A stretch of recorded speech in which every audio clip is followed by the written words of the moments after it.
Nyakoromogi an gi geno ni odhiambo mari teri makare odiochieng' mar 2 e dwe mar 7 2024 odiochieng' ma bende ng'anyo timore e bombe mopogore opogore pacho ka en ng'anyo ma okelo kethruok mar mwandu e moko kuom gwenge. Nitiere joma oyudo hinyruok, nitiere bende joma owito ngimagi e kinde mar ng'anyo no. Nyakoromogi en ng'anyo ma bende oganda medo loso e ka jopiny koni ok gimor kod okenge ma oseketi kod sirikal. Sirikal to wacho ni nitiere moko kuom jomaundu moko modonjore kendo koro rocho ng'anyo mancho chakore kod kwe. Nyakoromogi kama ne intie, diponi ni fwenyo ni nitiere moko kuom jogo ma samoro ne ni kod paro magalagala e kinde mag ng'anyo, to bende obila noketo kenge mag rakore kod joma chal kod magi mar neno ni mwandu mag jopiny ok orochi e kinde mag ng'anyo no. Nyakoromogi gin weche madwani nyisa kokale namba 3600 ma en namba marwa mar ote machuok kata Facebook mar Ramogi TV. Bende nyalo limowa e mbui mar YouTube Ramogi TV Kenya kaachiel kod X @Ramogi TV KE. Parne gin mago madwani mondo minyisa ni to e kinde miwacho ni nitiere moko kuom jomaundu manodonje ng'anyo ni, in e gwenge ma samoro ni intie kata jok ma bet ni nitiere ng'anyo, bende ni neno jok machal kod magi kata ni fwenyo ni nitiere kido moro mopogore kod wach hie ma omiyo ji odhi e ndara mar ng'anyo ma mondo geng' kethruok mar mwandu, nikech arita marwa kata mar oganda chakore kodwa. Ka oponi iweyo ng'ato ma samoro ni kod paro marach odonjore kama intie, to nyiso ni kata in bende samoro dipoka jogo maketo arita nyalo chich ni achiel kuom jogo. Omiyo wadani mondo misiche mang'anyo dhi nyime Nyakoromogi to time e kinde kata yo makare ma oketh mwandu kata ngima mar japiny. Nyakoromogi waketo gi ayanga. Jaloko mara iluongo ni Belinda Adhiambo nya game Oremo. Adwani mo chaka yanga weche motenore kod ng'anyo achiel kachiel kokale Ramogi TV. Nyinga en George Bati ma en oimore. Midhiero mar ng'anyo ma otimore pacho ka medo nenore ka kwan ji ma owito ngimagi bende medo idho. E odiochieng' ma kawuono ji 2 yangi ni onegi e ng'anyo, kendo medo kwan mag ji duto ma osetho nyaka 41 ni mar kwan manyogol kod riwruok mar kendo ni ratiro mag oganda e pacho ka Kenya National Commission on Human Rights onyiso kata nyolando ni ji 39 nyose yangi ni obila ne onego e ng'anyo e kinde mokalo. E kwan mar ji ma osenegi, Nairobi ema ni nyime gi ji 17, kaunti ma Kaluo bende ji osethoe. Ji 2 osenegi e ng'anyo mar kaunti ma Kisumu, Siaya kod Migori duto osenege jo ng'anyo achiel moro ka moro. E report manyoro ji 361 nyose yangi ni oyudo hinyruok e ng'anyo go, ka jogo ma omaki gin 627. Bende jogo ma oseteki e yor achuna gi obila e kinde mag ng'anyo gin ji maromo 32.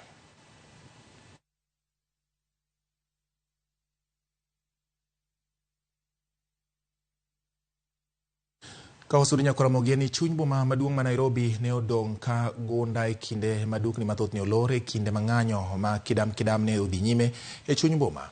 Obila nogo tach e alwora mag apise duto mag piny owacho kaka od bura, doho, apisi mar jatend piny kod jalupne e kind apise mamoko. Jafwambo marwa mar siasa Chris Owino ne ni e chuny boma ma Nairobi kendo miyo ler. Kuom thuolo mar 2, obila otong'one rowere mag Gen Z e rieko kendo tamogi ng'weyo chuny boma maduong' ma Nairobi. Chakre e seche mag okinyi, obila orido weche mag arita kwe e apeyni duto mochomo od bura mamalo, apis jatend piny ma Harambee House kod mano ma jalupne ma Harambee Annex, apis gavana ma Nairobi kaachiel gi doho mamalo mogik e kind apise mamoko. E alwora mar od bura, obila ne obet akicha mar neno ni monj mar tarik 25 dwe mar 6 higani ok onwore kendo. Jopiny kod geche mane temo tiyo kod wang' apaya ma Parliament Road ne iloko kod obila e okenge mar geng'o chenro moro amora mar jopiny luchore kendo donjo e od bura. Arita mager bende ne nenore e wang' apaya ma City Hallway mochomo apis gavana ma Nairobi, doho mamalo mogik kod od bura mar kaunti ma Nairobi. Doho mamalo mogik kod apis gavana ma Nairobi gin achiel kuom apise mag sirikal mane jopiny omonjo wang'o kendo ketho gik moko e ng'anyo mar chieng' tich ariyo juma mokalo. E wang' apaya ma Harambee Avenue mochomo apis jatend piny kod jalupne, chenro mag wuoth ne odhi nyime e yo mayom ma onge ng'ikruok moro amora, ka obila ochiko itgi kendo ochomo wengegi mar chomore tir kod jong'anyo. E odiechieng' mangima, geche mag obila ne cherore e chuny boma kendo keyo chokruok mag jopiny. Mana kaka chieng' tich ang'wen juma mokalo, mbi kod ndhandhu mag ng'anyo mag Gen Z ne onge, ka thoth obila ne tholo mana kuoro e chuny boma. Mopogore kod ng'anyo mokalo, chuny boma ne okwe ka pi dapi kuom seche mathoth, ka muoch mar magina ne winjore mana dichiel ka dichiel e wang' apaya ma Tom Mboya Street, Moi Avenue kod Ronald Ngala Street. Kochakore seche mag okinyi nyaka seche mag ang'ich welo, arita kwe ne oket malo e alwora mar apise madito mag sirikal mayudore e chuny boma maduong' ma Nairobi. Chris Owino, Ramogi TV, Nairobi. Ekoromogi kowuok e menyo kaka ng'anyo ne chali chuny boma ma Nairobi ne ng'anyo mar rawere ne otwere apaini kata peini madongo mapacho ka apaya ma Waiyaki Way ma ithoro tigo gi jopiny madhi e wuodhe mag Imbo mar Kenya kod Kaluo ne obedo modich gi ywaruok e kind obila kod jopiny. Kaka jafwambo marwa Walter Nyambagalero, ng'anyo ne okwako apeini mamoko bende kaka Nairobi Expressway e kind apeini mamoko.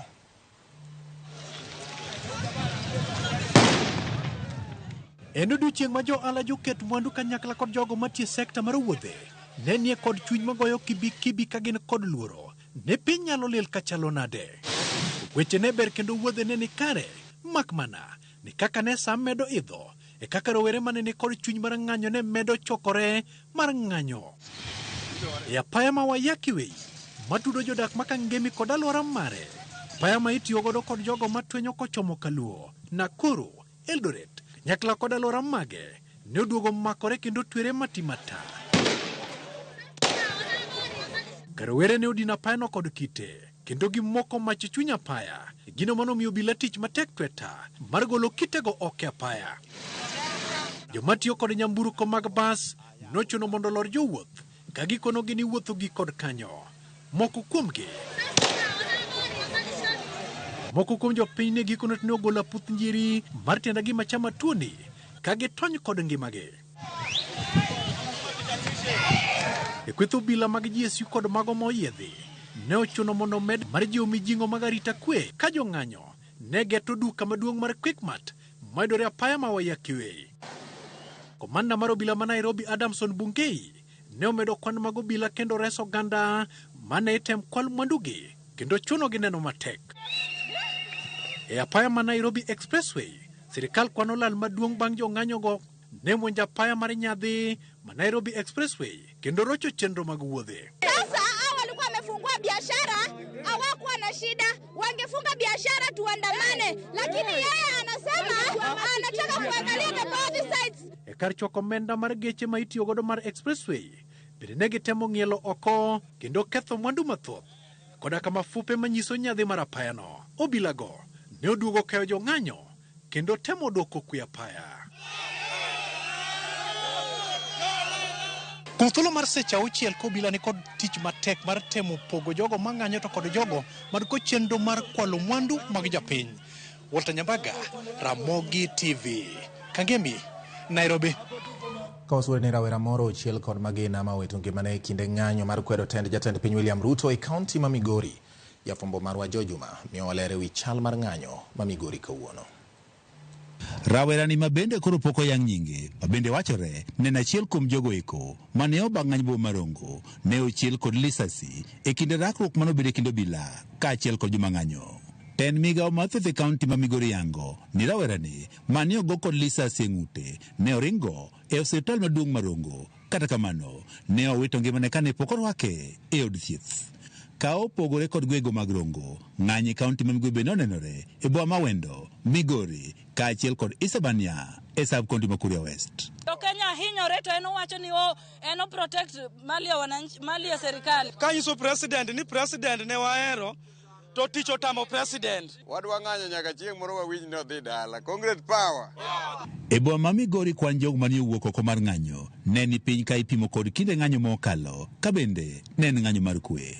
Rawere mane ng'anyo kata kamano ne odina paya kendo moko mach gino mane weyo ka chendogo mag wuoth kaachiel kod ohala mbemore piny e boma Migori. Agombo wacho ne President Ruto niya, koko nyal tiyo tich otame odhi dala waol jo Kenya ol waol gi nyithindwa minego jo Kenya inego pile ka pile. Anatembea hapa anatuambia atasaidia vijana. Sasa hii hatuoni ile maneno alisema ati bottom up. Tutaache kutudanganya. In fact hakuna Kenya Ruto anatusaidia nayo. Tangu aingie uongozi tumenunua sukari 250, sabuni amepandisha, tumechoka aende nyumbani. Rawere ni oramo ni pod gibiro dhi nyime kod ng'anyo nyaka ten piny Kenya William Ruto winj dwaro margi kaka rawere. Tich ma Ruto tiyo wago oeo kata bedo Sakayo. Ruto sani waluongo mani Farao. Nikech Farao ema notiyo ji tich ma Ruto tiyo wagoni. Omiyo wan kaka wajo Migori wakijende matindo barua nyocha ni waseoro ne Ruto gi gik mwadwaro. Ema warito ni otim mondo wane kaka dang' wadhi mbele kaka jo Kenya. Wacho ni vijende biro yudo tich ko yudo loch. Ne omiye kura tok tich wonge. An ariemba apiko ma weya apiko ma dok dala. Koro sani wawacho ni Ruto must kwayo ni mondo sirikal onyiswa bro we miriambo karang'o. Mar ariyo ok wadwar tich, wadwaro chiemo, wadenyo. Giwane gin geng kod jatendgi manyalo wuoyo kod piny owacho ka gima gidwaro en ni mondo koro gigo mayande gisekonyo ten piny Kenya William Ruto ema koro chop duto. Nataka kuwe kwa negotiation na yeye. Watu wetu wenye walikufa lazima wafufue, ndio tunaongea na Ruto. Si ni ukweli? Vijana power. Vijana power. Sisi kama Gen Z hatutarudi nyuma na we don't have room for negotiation. We don't have room for handshake. Ona jok mani yuto gini piny watimo mjengo wago ma mjengo moko yuto pesa mwachiemo. Jok mani gi pesa keto gi tich matek nigi keno gik moko malo ok wanyal yie. Kok inya dwoko na gik moko chien to Migori County ka to kwadwarie. Nyaka ne ng'anyo ni motele kod rawere chakre ng'ata achiel osewito ngimane e kaunti ma Migori ka ji maromo 12 osidonyruok bang' obila chiel kod lisasi. Obila ariyo bende oseyudo hinyruok e kinde ng'anyogi. George Juma, Ramogi TV, Migori. Ji ariyo chwad magina gi jaohala moro e seche mane jo ng'anyo kata seche mane ng'anyo dhi nyime e kaunti ma Mombasa, kama bende nyamburko abich mane ochungi gi ngapaya ne otiai mach gi jo ng'anyogo. Magi timore ka bende moko kuom jogo mane ichich goro ni gin jonyore mane oponde jo ng'anyo ne orodhi e kinde mane gitemo kwalo mwandu jo ng'anyo kod turo dukni mag jo ohala e gwenge ma Mombasa. Joja oko nigi ler mathoth kowuok Mombasa. Miche kod miche mag jong'anyo ne jowuok oko e kaunti ma Mombasa mar sundo jatend piny Kenya William Ruto mondo mi ogwe tao ka gituoni gi ol kod tende. Na first of all leo hii maandamano ya leo imekuwa fueled na interview ya president ya juzi. Hiyo ndio kitu imefuel sana, hata wengine tulikuwa tumesema tutapumzika lakini bado tukakuja kwa sababu tulisikiza hiyo interview na tukaona how ignorant the president is, the fact that he doesn't even know what is going on in the country, he's not even connected to his people, he only cares about properties. Ni kwamba sisi bana tumechoka na president wetu. In short kila wakati anatuwekea ahadi lakini ahadi hazitimizi. Ng'anyono mane ochakore yor mulo kata kamano ne oduogo lokore bang' kweth jogo mikoni jonjore chako kwelo e jo ng'anyogo. Misungoni mane wuotho e dho kar thieth ma Pandia ne oyudore kama diny bang' rado kod giri kuma ne gidieme nyamina nega ma gimaye gigo mane oting'o.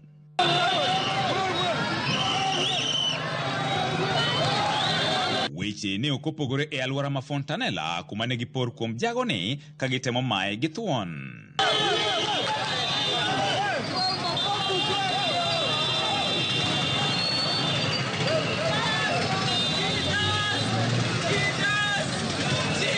Kata kamano, jong'anyo wegi ne okawo chik e lwetgi kendo chako rakore gi kweth jonjorego ma bende ne turo dukni.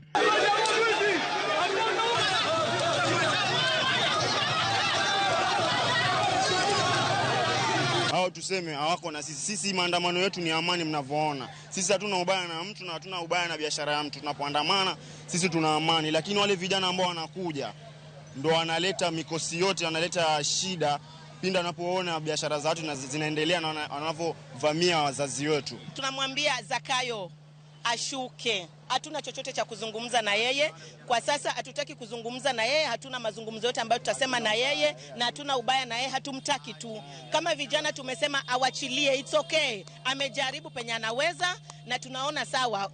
Miaka 2 imepita na hakuna kitu unatufanyia, hatutaki. That is not why we chose you, that is not why we put you there, na tumechoka, tukutaki. Weche ne obedo maliet bang' kweth rowerego temo donjo e magawa mar Cafe Point manie apaya ma Nyerere, kuma jago mikoni wuon magawano ne olodho $1 kendo rakore kodgi kanyo kuma ji ariyo ne oyude adhonde maricho mag magina.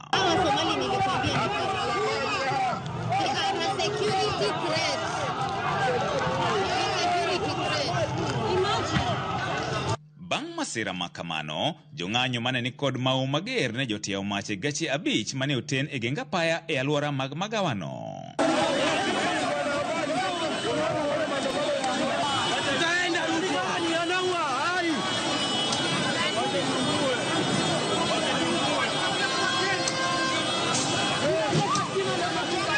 Obila ne kata kamano omako ja ohalano ma bende gikoni ne gimayo $1 mane otiyo godo e chielo jong'anyo. George Aoko, Ramogi TV, Mombasa. Juma mar adek nyaka nyocha ng'anyo mar rawere chakre pacho kae kaunti ma Kisumu, ng'anyono mar kwedo telo mar jatend piny William Ruto ne odhi nyime kod kwe maonge rakruok moro amora manoneno e odiechieng' ma kawuono e kind obila kod jong'anyo. Millicent Adhiambo nigi ler. Mana kaka odiechienge mosekalo e kaunti ma Kisumu, jong'anyo nomoyo mbom tiendegi e wi apaya kowuok Kondele kochomo chuny boma ka giting'o obok kod andika kendo giwero wende makwedo loch jatend piny Kenya William Ruto ka gidwaro mondo owuog e apis. Jong'anyogo mane orado gi jowetegi mamoko mane oloko apaya maluora ma Akekio ma Kisumu dala pautugo opira. Ne oriwore kanyakla kendo chako wuoth ka giluorore e apeyni duto e chuny boma ma Kisumu. Kata obedo ni kwan jong'anyo ne ok ni malo kaka pile, jogo modak kod ng'ol bende ne ok odong' chien e ng'anyo ma kawuono. Bang'e to jong'anyogo ne omako apaya ma Jomo Kenyatta ka gichomo kar jot mar jatend piny Kenya ma Kisumu mondo gitem donjo kanyo, kata kamano obila ne ogeng'onegi.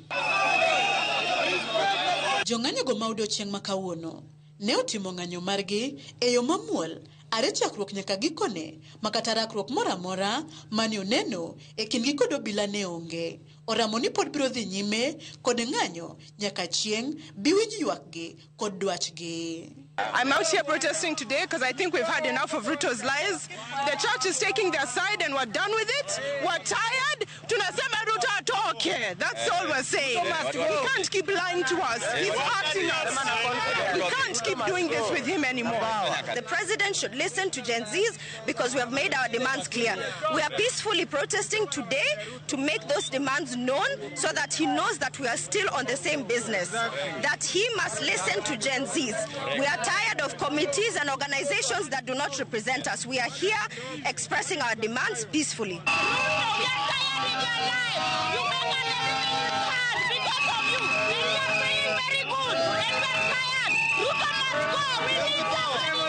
Demonstration marwa en mamos maonge koko mora mora kikane waseyango ni en kawuono nyaka chieng' sande be kama kawaida waduogo kae Ruto lakini nyakidhi Nyakodhi kose kodhi. Wan kaka yude kama wantiere ni onge maendeleo wanyalo betgo, ok wanyal chako kata foundation wa, onge kata gimoro amora mwanya chako. Maisha machon kane Uhuru ne nie telo, nanyalo chako matin tang'iyo mabati. To sani kata nang'a ma yasevo onge. El chiemo gichulo osuru. Ichiemo itiyo gichulo osuru. Mano ok wanyal yiego. Ng'anyo ma kawuono bende oweyo ka yore ohala kod wuoth ong'ikore. Obila bende ne ol kar romgi e konde duto mag apeyni e chuny boma ma Kisumu mar jiwo arita. Millicent Adhiambo, Ramogi TV, Kisumu County. Ng'anyo ma osebed kibago e pacho ka koro osekelo midhiero mag tho kaachiel kod hinyruok ne ji e kauntis mopogore opogore thurka. E kaunti ma Nakuru, walimo rawera matin ma ng'anyo ma tich ariyo juma mokalo nyocha noweyo kod hinyruok mar risasi tiende kendo kod ng'eye bende ka okoni gima ne omo e ndara en manyo ratiro mare mondo mi nengo mar ngima odog piny. Jafwambo marwa Efi Nyakidi miyowa ler mathoth. Riki, rawera matin mang'anyo matich ariyo juma ma okalo ne olokore ne mapiyo kendo koro weye kod rem mag risasi ariyo.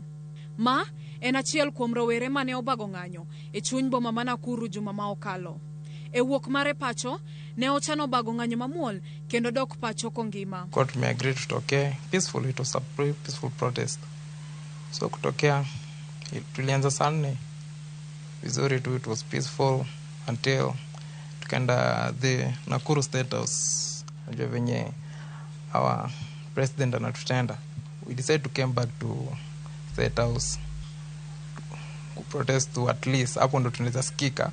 Lek mane okochopo kare. After a while tulianza kusikia risasi. Hatuko expect, hakuna mtu ali expect kunaweza kuwa na anything jua hakuna kitu tulifanya, tulikuwa tu tuna protest peacefully. So kumbe zilikuwa live bullets. The other people na civilians sijui ametokea wapi, ni kushoot everywhere. Penye itakupata ni God akae na wewe. So hapo ndo nilijipata imenipata in my back, in my left leg. Riki en rawera makoni otimo ohala mar mwandu ma iwaro kowuok e pinje maoko, to nengo mar osuru osemiyo ohala magiyudo dok piny kendo weyo gi kod lal gino mane oparo ni ng'anyo ni nyalo loso. Vitu zimekuwa juu sana. Spares bet tulikuwa tunachukua ime rise like abnormally, si venye ilikuwa abnormally. Kuna vile kitu inaweza rise yenyewe unaona uelewe ni uchumi and all that, but venye ili rise ilikuwa abnormally. Price inapanda hadi job unafanya kitu unapata ni kidogo sana. Min Riki mabende koni tije ne olal nikech nengo osuru koni samoro rowere mag Gen Z ema nyalo reso piny Kenya. Tumeumia. Mimi mwenyewe ukiniona hivi nilikuwa kwa kazi ikakuja nikapunguziwa mshahara, na sasa maisha imepanda, tumeshindwa na kufanya. Wadosi wanatufuta kazi na ninawasupport. Hata kama wangu aliumia, wenye Mungu amewapea uhai, endelea, kwa sababu sisi wazazi tumeshindwa kutengeneza Kenya. Ng'anyoni ne ochakore kod dwaro mar wito oko paro mar chik omenda ma higa 2024 ka nyaka ne wit parono oko. Roweregi oramo ni nyaka jatend piny winj moko kuom ng'ur ma gikoni diyo jopiny. Efi Nyakidi, Ramogi TV. Yo marwa mokwongo weche manyien mago imore tinende ni nyako Ramogi piny parni na penji ni to kuonde mane dhie neno ka gwenge ma Mombasa moko kuom jogo ma ichechne gin joma undu mane temo donjore kod weche mag ng'anyo kendo kelo chich maka kod kacha ahinya mag geto moko kuom mwandu mag jong'anyo giwegi kachiel kod johala ne omaki ma jong'anyo giwegi ne orasogi kata no por kuom gi angum ga gwecho ma ok akoth nyako Ramogi. Okang'e ni gwenge ma iniwuon ne intie bende ni winjo gima chal kama kata ni neno kopo ni ne intiere ng'anyo machal kod mano.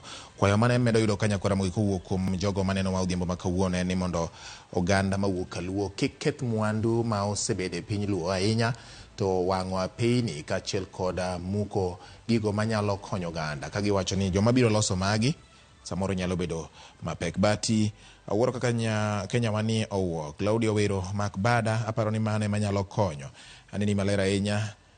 Nyango Felix Mapala wacho ni amoso ka mano apala ka okwe ne onge matatizo ero kama na inya. Kambene Afrika Bia Nyong'o Baba wacho ni awuoro telo mar Ruto anto tenduto na seche godo chon nyathiwa ero kama na Erika Bia Nyong'o Baba. Nyalendu kantiro Ombei wacho ni Bati Ramogi TV to ler ndi lakini jatend pinyo yeye mondo winj dwaro mar jo Kenya. Dwaro mar jo Kenya ni mondo owe apisi ne jok manyalo kelo lokruok kata dongruok ne jopiny. Ero kama na Wilbur Posotieno bende wacho ni neno malera nyan gi Nyatanga bang' maandamano kwayo na eni vijende mondo mi owe wang'o yorewa makaluo ketho mwandu kod weche mag turo moko kuom kuonde mag ohala Mano gin gik moko winjo bed ni timore piny Luo, tim ng'anyo gi mamuol mondo sirikal winj mana duondwa. Sirikal to tich nosetamo kaka sebedo kawacho nyaka ne gidonje telo. Mano Wile Bafos Otieno ema wuoyo kamano. Director Ochieng' Omwa wacho ni erokamano ne obila ma Kisumu kotelo gi kod County Commander Kizito Mutoro kuom bedo gi ritruok maber momiyo ng'anyo rumo maonge kod hinyruok odiochieng' ma kawuono. Mane kit ng'anyo mwadani mondo mi obedi e kind obila kata kind jopiny e kinde ma gi bago ng'anyo. Councillor Francis Obwanda bende nitiere ka owacho ni nitiere Gemra Mola ng'anyo ma kawuono moko kuom jomaundu nodonjore kendo jomaundu go ne omayo jopiny mwandu gi aching' ji owinjo ne ong'any mamuol. Mano kaluwore kod Councillor Francis Obwanda nyakwara mogi mar Gemra Mola. Makamu wa Makamu wacho ni bati an kang'iyo gini jowa nyisnwa gini ka ginyalo yie to kik gitim gimoro amora manyalo ketho mwandu ahinya to ndara, nikech onge ng'ama biro losonwa mwandu gi kata ng'ama biro miyowa mwandu molal. Gibeda beda ng'anyo mamuol mondo gigwa ma waseyudo mwandu mosekednegi matek kokalo kuom kaka Raila Amolo Odinga osebedo ka luorore kamanyo mwandu gi obed ma nyalo konyowa kik wakethgi. Jakosego wacho ni waol kod telo mag tutatendo tutafanya, please wewe peace mos. Soja Shemotho bende wacho ni greetings brother, I'm closely following the news. Bati chandruok maduong' Kenya gin jopiny. Thuolo omiwa pile mag goyo jotendwa kogno kendo yiero joma nyalo konyowa, to joma jotendwa mag siasa kendo yiero joma jotendwa mag siasa ema dwaro. Chandruok maduong' en ni jopiny winjo wachgi e igi. Elections poko bed thuolo nikech jopiny bedo bribed gi josiasa eka giyiergi. Mar ariyo, Nyasaye nyalo miyo piny jatelo marach mondo kum godo piny. Kata sani magi ywak gitieko dhogi ni pod gibiro mana yiero the same leaders kochopo higa mar 2027. Shemotho Soja wacho ni japinye mane giteko koro nyaka igo kogno malong'o minuogo kogno. Ka ok iwacho ni kawuono achama thogo ng'eni kiny bende biro. Nyakwara mogi yiena mondo mi akaw yuyo gi kanyo. Ka waduogo por wan gi weche mamoko, weche manyien mago imore kaka kawuono tich ariyo, ng'eni wan kod mar ng'e gwenge wa bende. Kik idhi mabor.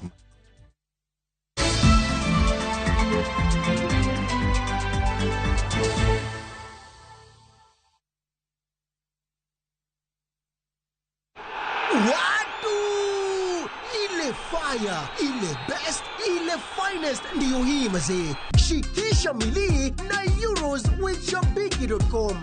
Deals ni deadly kuruka. Over 3.5 million shillings to be won. Grand prize ni mita moja. 250k weekly na 50k daily in cash prizes. Kuchangamkia hizi deals, ingia Shabiki.com. Chagua games zako safi, funga multibet at least 3 games, at least moja ikuwe ya Euros. Halafu cheza na minimum stake ya 49 bob. Shikisha mili na Euros with Shabiki.com. Not for persons under the age of 18. Authorized and regulated by BCLB license number 587.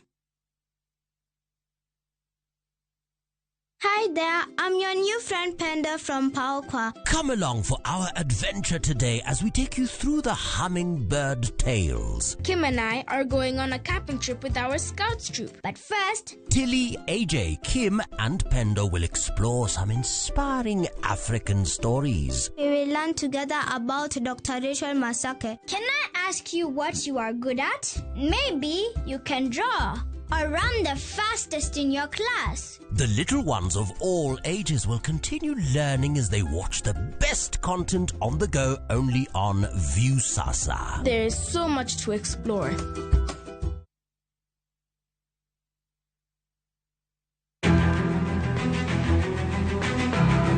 Okinyi kokinyi ka piny oru. Oganda wuok oko mar timo ohala. Ohala ber.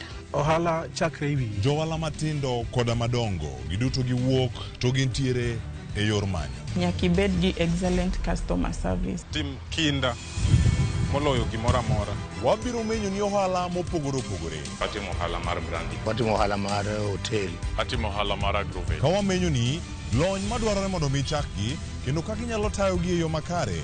Technology. present very good opportunities. Bende wabiro loso ewi keto mwandu. Ng'ama timo ohala to onge mwandu to mano ng'ama ok jo ohala. Mano ng'ama rawe ohala. Tudri gi Cleophas Oluoch, tich ang'wen ka tich ang'wen, saa 1:45 otieno, mana e Ramogi TV.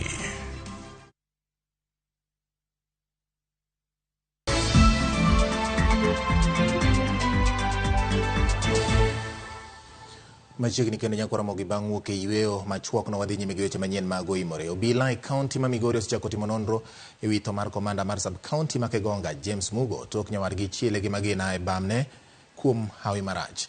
Kaluwore gi ripot mar obila, James nochiel gi magina e kinde mane okawo gigene mag tich kuom apisa ma ochung' ne gige lweny e tesend obila ma Kegonga. Sub-County Police Commander for Kuria East, Mr. James Mugo Kabacha. Fortunately, in the evening, that was around 6:30, while he went to pick his firearm from the officer in charge of the Hamari, while the officer was conducting what we normally call safety measures, precautions, before he issued the firearm. He accidentally discharged one round of ammunition. The same hit the sub-county police commander on the right thigh and exited through his right buttock. He was rushed to the hospital. Unfortunately, was pronounced dead on arrival. Kausudo nyakora mogi wang'io weche motende kod mag siasa. Duond bura mar ODM olando ni koro gichako chenro mar duoko pacho jood bura ma itudo gi ketho mar Bedandhoga, jaod bura ma Bondo Gideon Ochanda, Elisha Odhiambo Magem kod jaod bura ma Suba South Karoli Omondi. E kind jood bura mamoko auchiel, duond bura mar ODM oramo ni nyaka wuogi apisi kuom kawo chung' mopogore gi dwach duond bura mar ODM. Jagoro maduong' mar duond bura mar ODM Edwin Sifuna bende opwoyo jong'anyo mar rowere kuom kedo ne ratiro margi ka gikwedo teko mathoth ma obila tiyo godo e gayo jong'anyo. ODM shall initiate and lead recall processes in the following constituencies in light of the current office holders' repeated violation of their sacred oath and the wishes of their electorate. Number 1, Game constituency. Number 2, Bondo constituency. Number 3, Navaholo constituency. Number 4, Kajiado Central. Number 5, Ikolomani. And lastly, Suba South in Homa Bay. The Central Committee extends its deepest condolences to all those who have lost their loved ones and pray that God will comfort them in this time of tragedy. We are in awe of the Kenyan youth who, through their unity of purpose, have stood with their fallen colleagues and raised vast sums of money in very short times to pay hospital bills for the injured. As a mass movement that has been on this journey of true liberation for a long time, we know how difficult it is to achieve some of the things that we have seen you do. You have absolutely earned our respect as a party, and we salute you. As a party that was founded on the tenets of social justice, we shall walk the journey of bringing about justice and accountability for all of the regime's crimes since they took power.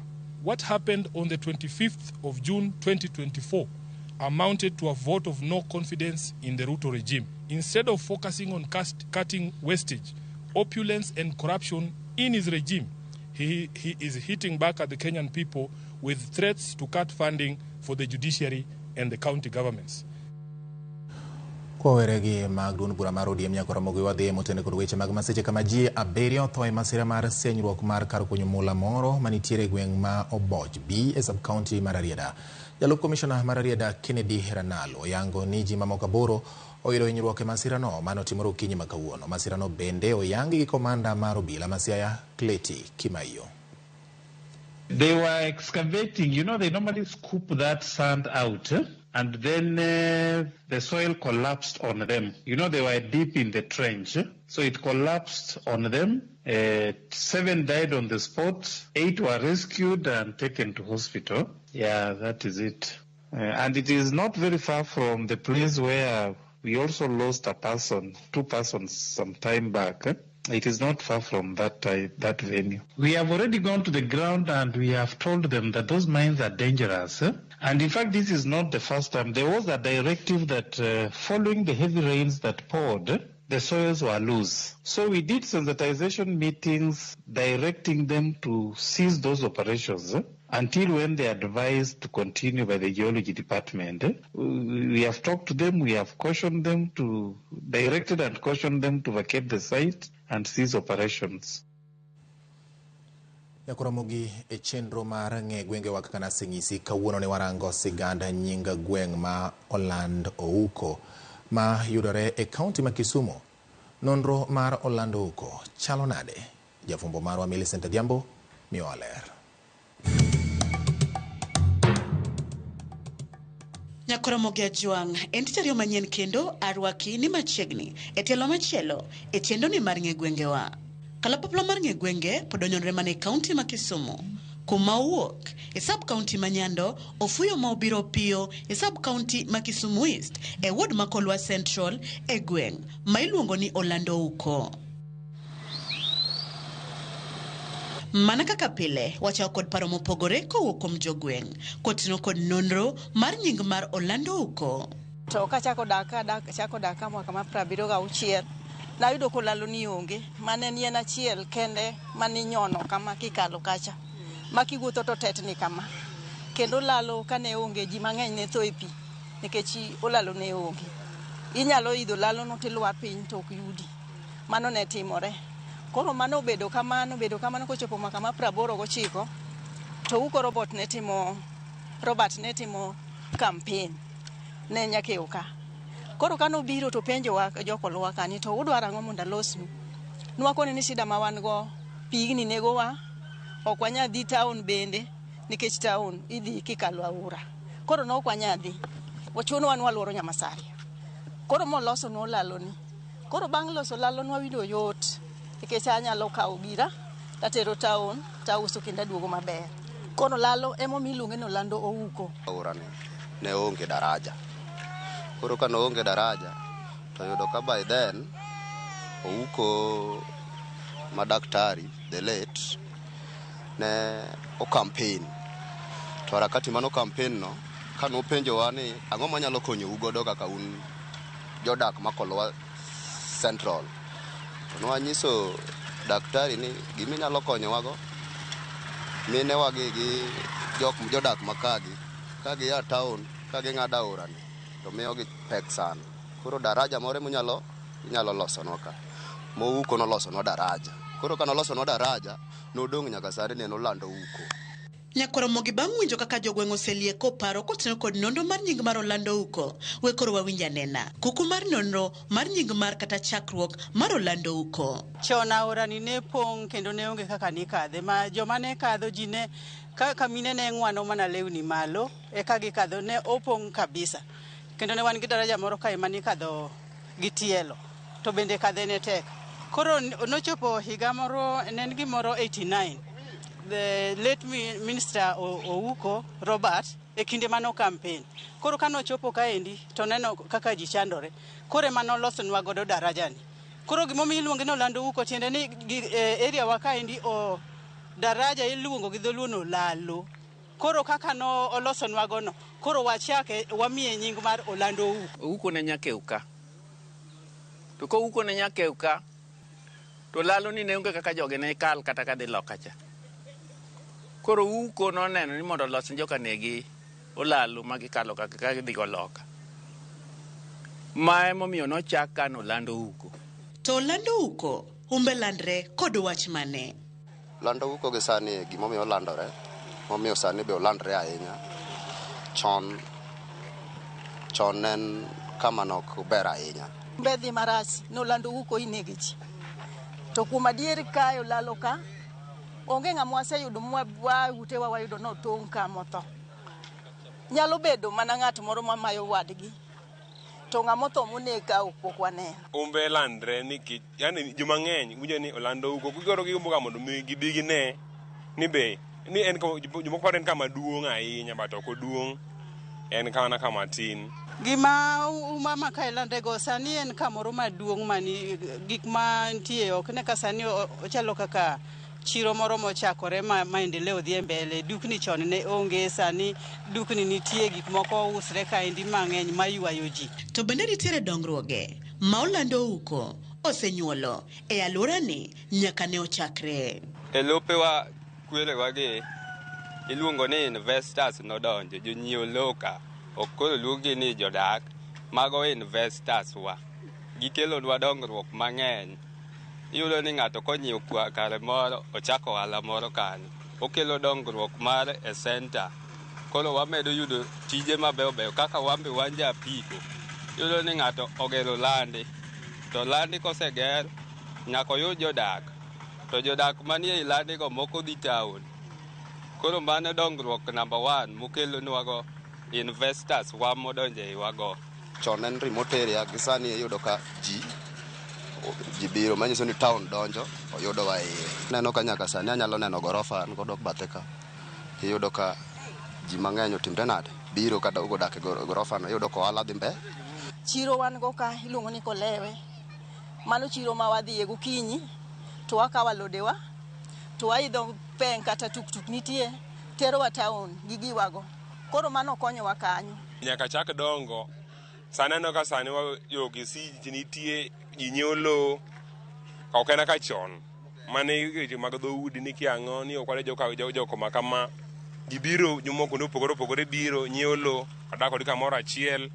Ani yalo no sani center no ogro, gik moko mang'eny nitie minyalo dhi miyo town ka wayudo ka gik moko sani osebiro. Sani kama wantie ni koro oselokore town nikech kadho yot. Gik moko oko biro iuso ka wan bende wan gi thuolo mar kadho ka watero gik ma wan go kuonde mamoko.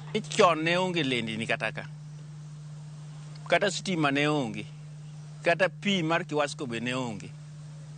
To koro kochopo kama ne oseloso Orlando Uko ni, ochopo kama koro nyaka lendi ni obede, pi obede, stima obede. Koro miyo ka sani wan ji mang'eny moa oko.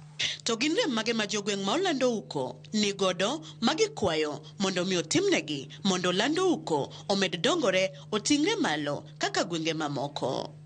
Sirikal kanyalo temo to losnwa ndara, waduok yiero kamano. Service okwan wang' malong'o nikech iyudo ni sani kae nosebedo kaka town. Nego beni wabedo gi lam, nego wabedi gi kute bonyapuke yugi omo yugi kuonde mwapuke. To mago gik mapok waneno.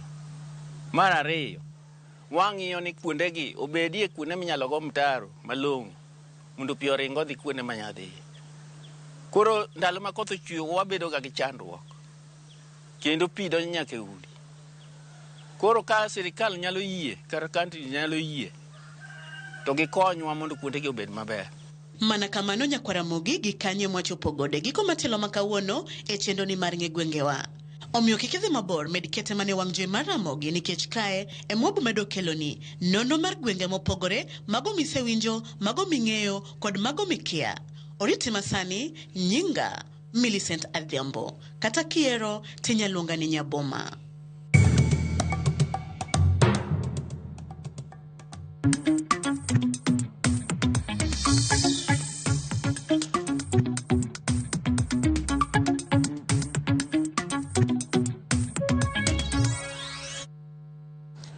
Jotich mag Lake Agro bago ng'anyo e gwenge mag Thidhia Mayala kata Yala Swamp e kwedo dar mar jatendgi ma ochung'ne jotije e kambino. Jotijego mar kambi mar Lake Agro mong'ere gi pith mar niang' e Yala Swamp e kaunti ma Siaya ong'anyo ka gidwaro mondo odwok jatendgi ka bende gidwaro ni kambi mar rego sukari mondo mi oger e Thidhia no mondo reg nienge mawuok e puothe makono mondo los tije ne rowere. Jotijego maromo 200 ne bago ng'anyo ka otelgi kod jagoro margi Simon Mondi ka gikwedo wach mar sando jotijegi kinde mane kambi mar Dominion Farms okawo telo mar rego chele e gwengego.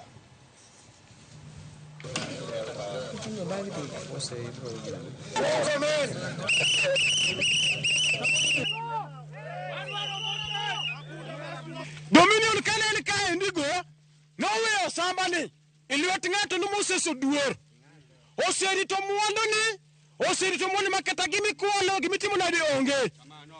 West Kenya kano no kae ndigo miyo ginyalo biro mondo gi investie ndege iro mnatich kokalo ko Moses no ko chopo kuma koro Moses ni igolo kaka endigo nitero kamoro lizoye kware kigolo ngato kuma maleja ji 200 gi 80 ji madhi 100 itero dio maleja ji 8 in payroll money promotion kose demotion and forced to resign dio sani Moses manyalo defend wani oka oter loka moro machielo kwa penjo gimomiyo ok miwa ni en odhi kucha wadwa ni Moses obika wadware koso kwadware nego be no duogo ka mondo ti kodwa kaka yando tiga kodwa to kata ka transfer ichako ganda la riede to ngato dhi mako wachu ni ang'o matimore nitie gimore wachni. The way is not violence and intimidation, but it's in dialogue, and I would ask you all to keep yourselves calm and collected. I would like to go and speak to the management committee as well as the workers committee so that we can come up with some sort of a brief.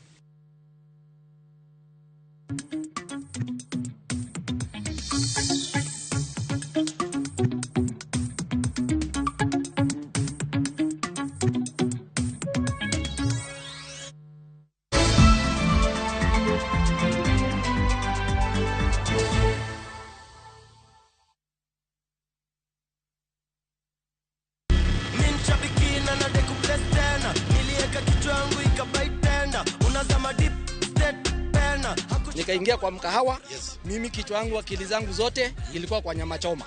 So si kuona bado ina run.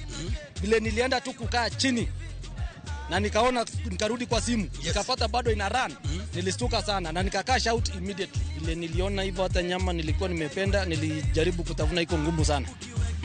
Si kukula tena hiyo nyama. Mimi ni mkulima na niko na projects. So ni kuendeleza tu ukulima yangu na projects zangu.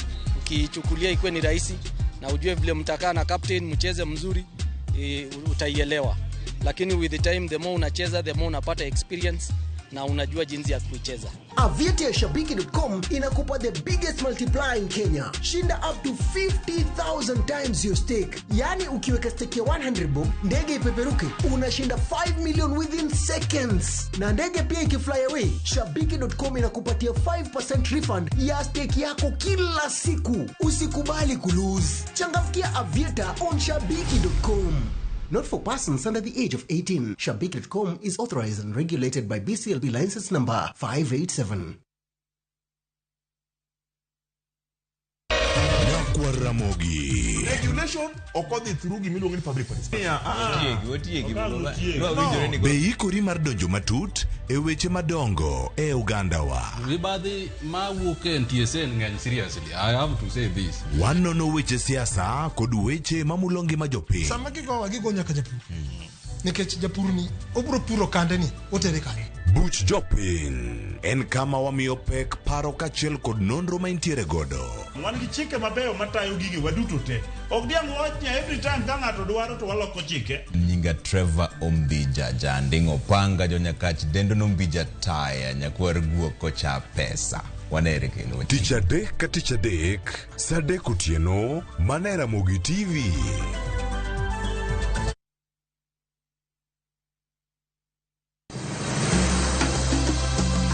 Nyakwar Ramogi, bende ing'eyo nonro mar gweng'u? Jakawine manochako ya mulo. Kisumo en kama ne ji biro dwere, tiati dogo ni biro sumo. Kata mana kaka ne ochakore. Chakruok mar got Ramogi nowuok Uganda, kaluwore kaka ne Ramogi owuotho.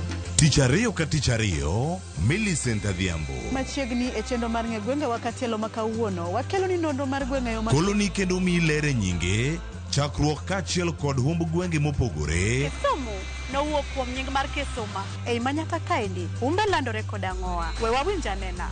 Saa adek otieno, mana e Ramogi TV.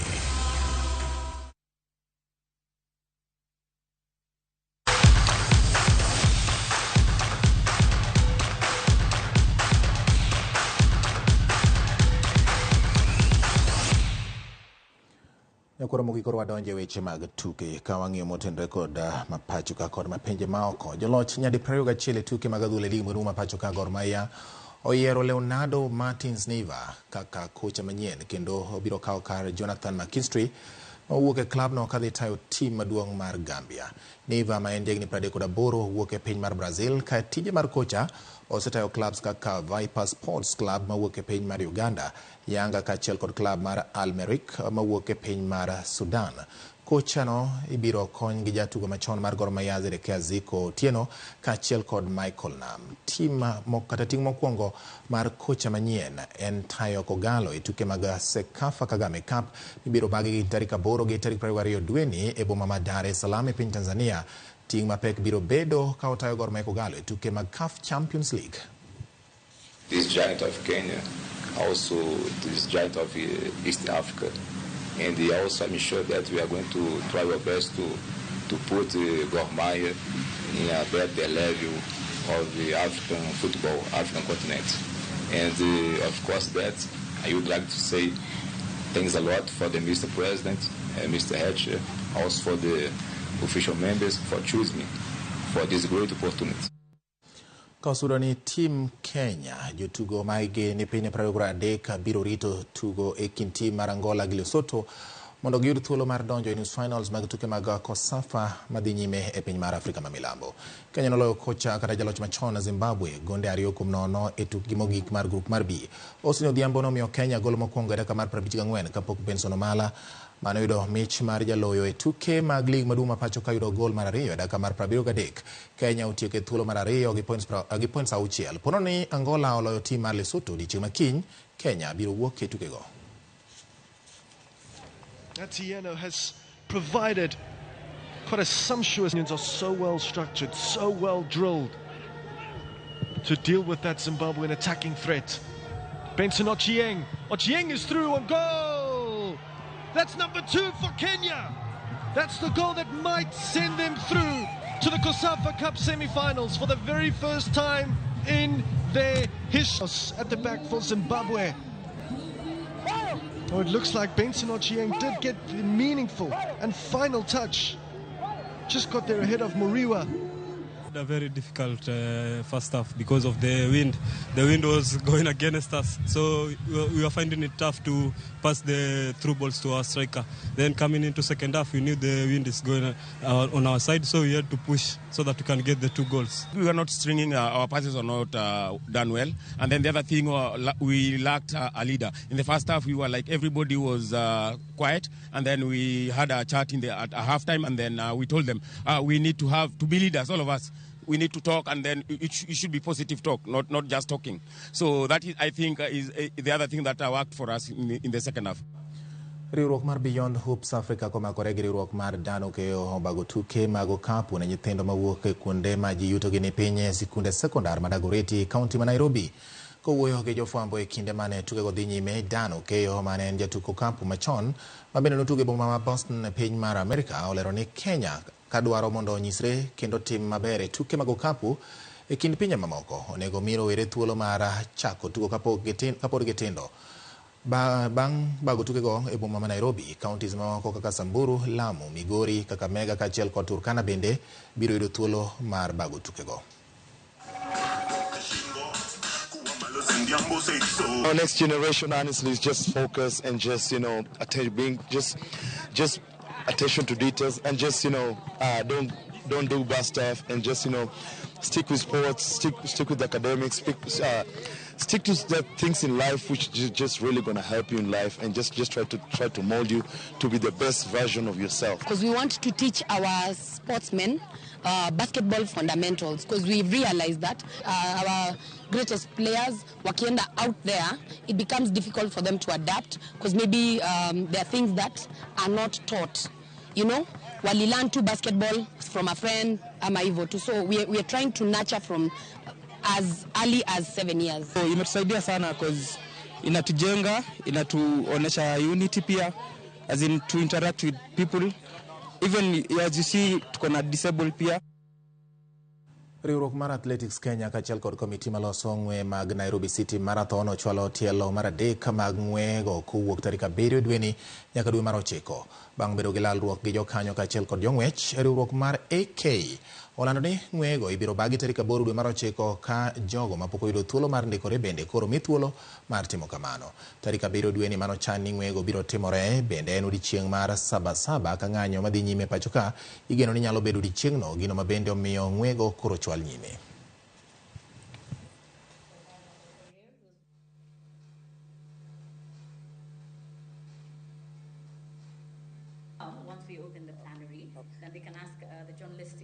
Anybody who feel that maybe they did not plan for the next marathon and maybe they had other engagements within this period and they wish to be refunded, definitely there are systems that have been put in place.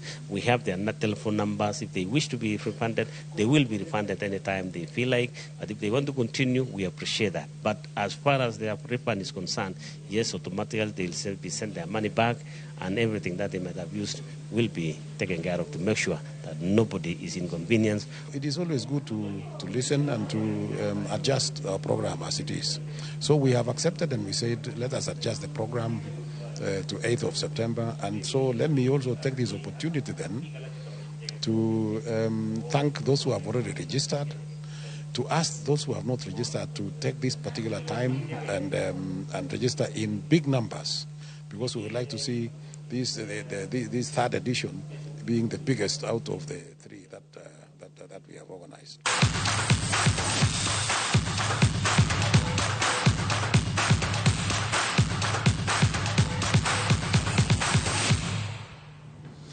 Erokamano nyakwara mogi kuom keto Ramogi TV giko mar weche manyien mag oimore tinende ni odiechieng' mar 2 dwe mar 7 2024 odiechieng' ma bende ng'anyo notimore e bombe mopogore opogore pacho ka nyakwara mogi kwayo maduong' en ni kik keth mwandu e kinde mag ng'anyo ni mar kinde mar chakruok mar ng'anyo winjruok e kind yawa mano chako ng'anyo ka kwero moko kuom pek ma osebedo e pacho ka en ni onge ketho mwandu kendo ng'anyo bedo mar kwe. Mano e gima chik ma pacho ka oyie.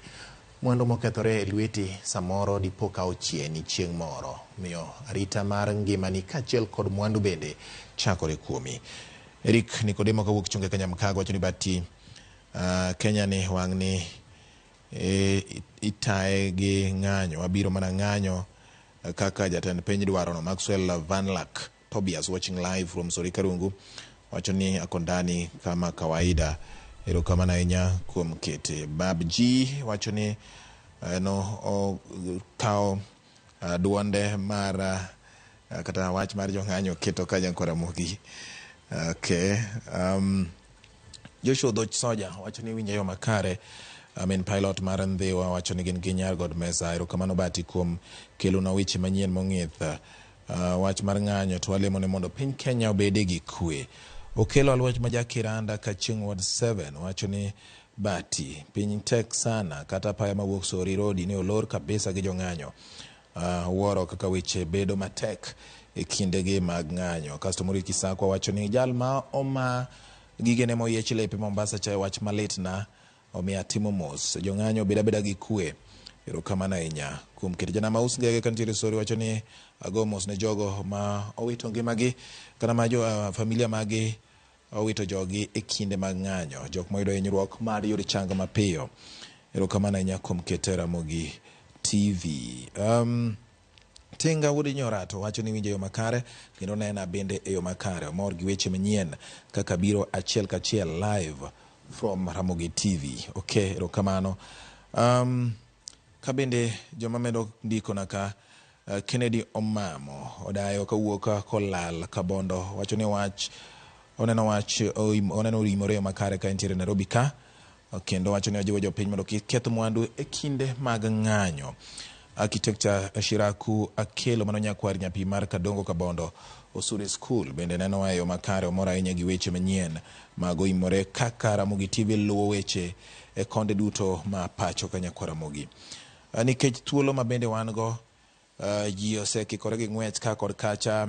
Father Peter Jwang'orono bende nitiere koda ka kendo wacho ni ng'anyo ni ok okawo mkondo maber.